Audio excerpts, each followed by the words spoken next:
Today I'm diving into factions in D&D and sharing some tips on how you can create dynamic factions to create depth and conflict in your campaign world. And by the end of it, we're going to have a faction that you can use in your game. I'm Tristan, this is Heroes and Homebrew. Picture this. You're deep in the heart of a mystical forest, surrounded by towering trees and hidden dangers. The fate of the realm rests on your shoulders, and the key to success lies in forming alliances with powerful factions.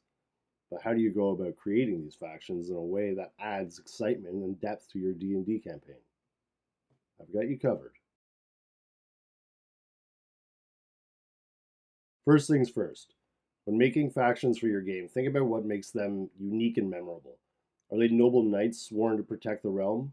Ruthless bandits plotting to seize control? Or perhaps enigmatic wizards manipulating events from behind the scenes? The possibilities are endless, so have fun with it. Try creating factions for each alignment or even class. Maybe a chaotic cult led by a necromancer, an order of paladins, a thieves guild, and a temple of clerics each have a stake in the world. Even nations can be considered factions on a large scale, thereby creating conflict within these different nations. For our faction, let's say they are an order of clerics devoted to hunting the undead. We have to give them a name, of course, so let's combine a color and a noun. Something like the Order of the Great Church or something. It's mysterious and kind of creepy, so I like it. Each faction should have at least one goal and something that is keeping them from attaining that goal. Even better would be a long-term goal and a short-term goal. The short-term goal can be in service of the long-term goal and can change over time as the faction gets closer to reaching its long-term goal. The obstacle towards achieving these goals is probably why they are reaching out to the party to help them. So what's our faction's goal? Obviously they want to rid the world of the undead, but there has to be something more. Maybe there is a particular necromancer raising an undead army of flesh golems to the east. Their goal might be to put a stop to his machinations. But what would the obstacle be? Why can't they just do it on their own? Well, maybe he's got a way of tracking them, a way of seeing their movements and knowing when they're approaching. So the Order of the Great Church needs to hire the party to get into his tower undetected. That works. Now we have two opposing forces working against each other, each trying to attain their own goals. Next, consider the relationships between these factions. Are they allies, enemies, or something in between? Are they working together but are secretly plotting against each other? Are there two factions each searching for the same lost artifact but need to hire adventurers to do it for them? By adding layers of intrigue and conflict, you'll create a rich tapestry of alliances and rivalries that will keep your players on their toes and eager to uncover the next twist in the story. These relationships will create the conflict that drives storytelling. The friction between factions, or even one faction working against the party, will drive a narrative that can be woven in and out of the campaign. It doesn't need to be the focus of every session or adventure, but something working in the background. The cultists are working to find the last pieces of an ancient amulet to use at a sacrifice that will bring their dark god back to the world. Or even a less world-ending threat like bandits roaming the countryside pillaging villages. If the party ignores them, maybe the Baron's men will get to them.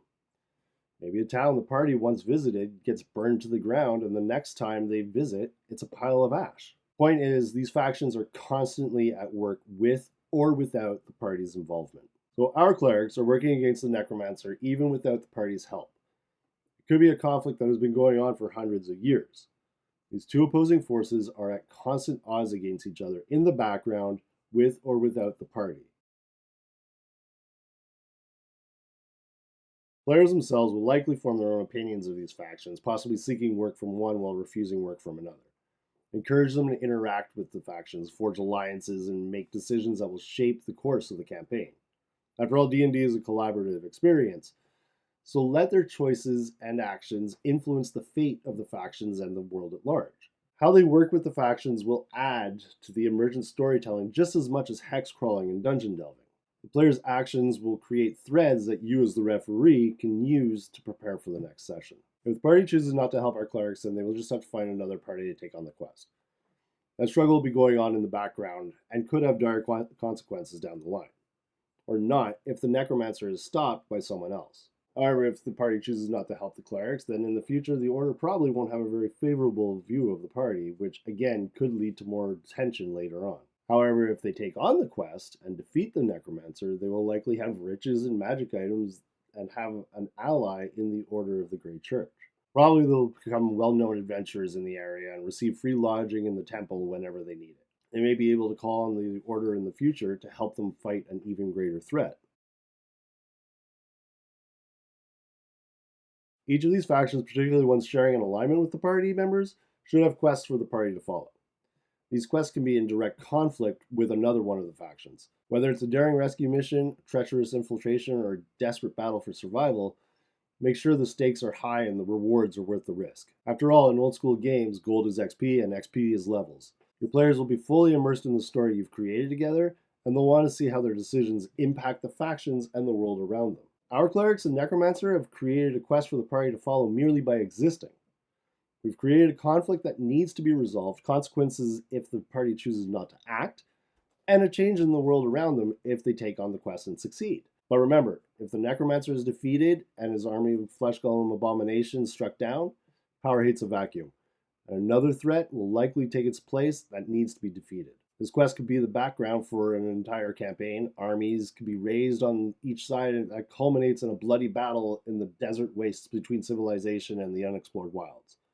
Just having these two factions creates all kinds of possibilities for your campaign and will keep your party engaged in the world. So there you have it, a guide to creating dynamic factions for your campaign.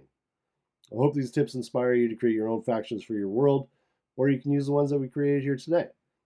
Till next time, save a seat for me at your table.